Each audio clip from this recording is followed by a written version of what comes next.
بسم اللہ الرحمن الرحیم۔ سامعین مکرم، آج ہم جس موضوع پر بات کر رہے ہیں کہ وہ یہ ہے کہ دعا مانگنے کا طریقہ کیا ہے، دعا کس طریقے سے مانگی جائے تو وہ قبول ہوتی ہے۔ رب ذوالجلال اس دعا کو قبول کرتا ہے، رد نہیں کرتا۔ تو اس بارے ہم آپ کو آج آگاہ کرنے جا رہے ہیں۔ بہت سے لوگ ایسے سوال کرتے رہتے ہیں کہ ہم دعا تو مانگتے ہیں لیکن ہماری دعا قبول ہی نہیں ہوتی۔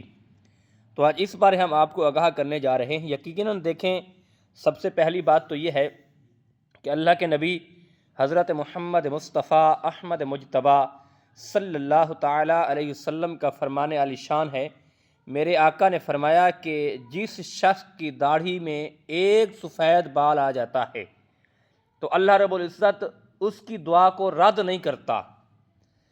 اب دیکھیں کہ جس کی داڑھی کے اندر ایک سفید بال آیا ہے کہ اللہ رب العزت فرماتا ہے کہ اب اس کی دعا رد کرنے سے مجھ خدا کو حیا آتا ہے۔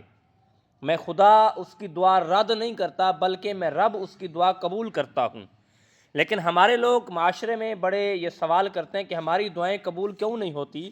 تو یقیناً یاد رکھیں کہ کچھ دعائیں ایسی ہوتی ہیں کہ جسے قبول کر دیا جاتا ہے اور انسان کو پتہ چل جاتا ہے کہ میری دعا رنگ لا چکی ہے اور میری دعا کا جو اثر ہے وہ مجھے کچھ نظر آنا شروع ہو گیا ہے۔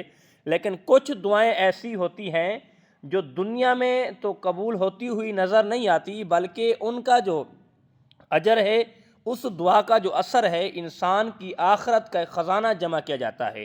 یعنی وہ اسے قبر کے بعد جب آخرت کی منزل ہے، قیامت کے دن جب وہ اس کو نظارہ دکھایا جائے گا اور کہا جائے گا کہ یہ وہ دعا ہے جو تو دنیا میں مانگتا تھا لیکن یہ دنیا میں تمہیں اس کا صلہ نہیں ملا، لیکن یہ جمع ہو کر تمہیں آخرت میں یہ دیا جا رہا ہے۔ یقیناً یہ انسان کے لیے ایک بہت بڑی خوش نصیبی ہے، خوش بختی ہے، کیونکہ اللہ کے نبی حضرت محمد مصطفیٰ احمد مجتبیٰ صلی اللہ تعالیٰ علیہ وسلم کے فرمان عالی شان ہے۔ میرے آقا نے فرمایا کہ اللہ نے ہر نبی کو ایک دعا دی ہے، یعنی جب کسی نبی پر کوئی مشکل وقت آتا تھا تو وہ نبی وہ دعا کرتا تھا اور وہ مشکل وقت ٹل جاتا۔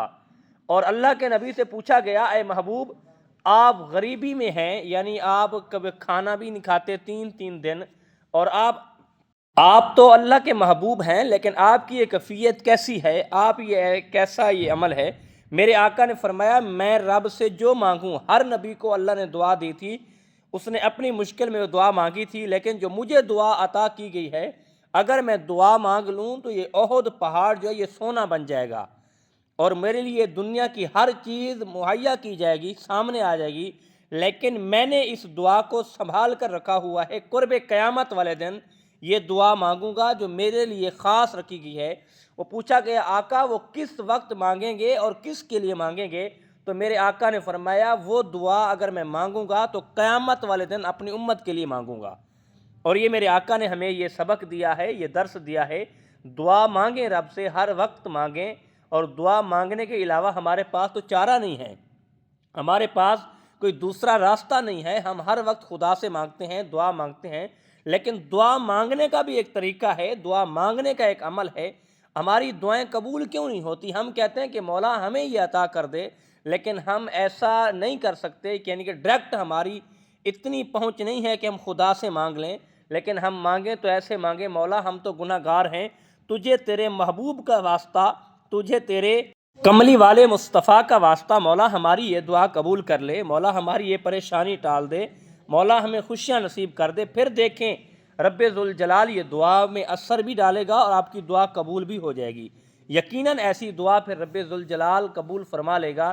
میرا رب کہتا ہے مجھے تمہارے گناہوں کی ضرورت نہیں ہے کہ تم گناہ گار ہو، بلکہ میں یہ دیکھتا ہوں کہ کس کا وسیلہ دے کر دعا مانگ رہے ہیں۔ اگر میرے محبوب کا وسیلہ دے کر دعا مانگتے ہیں تو میں رب دعا قبول کر لوں گا۔ تو ہمیں اس طرح دعا مانگنی چاہیے رب ذوالجلال سے، اور اللہ ہماری دعا قبول کرے گا۔ دعا ہی اللہ عمل کی توفیق عطا فرمائے۔ وما توفیقی الا باللہ۔